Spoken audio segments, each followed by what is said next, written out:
Et si je vous disais qu'au début des années 1900, un melon cultivé à Montréal se retrouvait sur les menus des grands hôtels de Chicago, Boston, Philadelphie et New York, qu'une seule tranche pouvait se vendre jusqu'à 1 $, soit l'équivalent d'un steak? Difficile à croire, hein? Aujourd'hui, je vous parle de l'incroyable histoire du melon de Montréal. À l'époque, le melon de Montréal était considéré comme un produit de luxe. Chaque fruit pesait entre 3 à 7 kilos.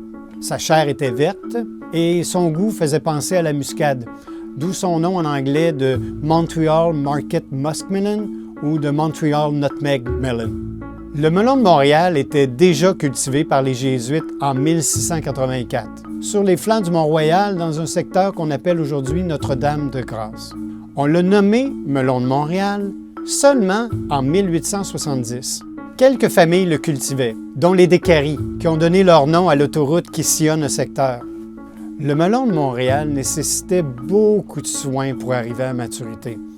On plaçait les fruits sur une pierre plate pour éviter la pourriture et pour conserver la chaleur pendant la nuit, même qu'on tournait les fruits à la main pendant leur période de mûrissement.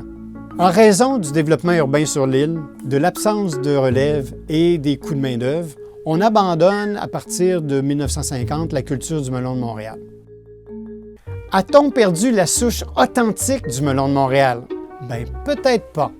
En 1996, Mark Ebley, un journaliste du journal The Gazette, a retrouvé en Iowa, aux États-Unis, des semences qui seraient peut-être celles du melon de Montréal. On a donc repris sa culture, mais il y a des doutes qui persistent sur son authenticité.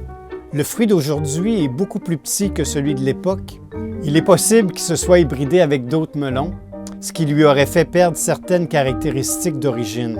Voilà un héritage qui serait précieux de faire renaître et de promouvoir à titre de gastronomie locale.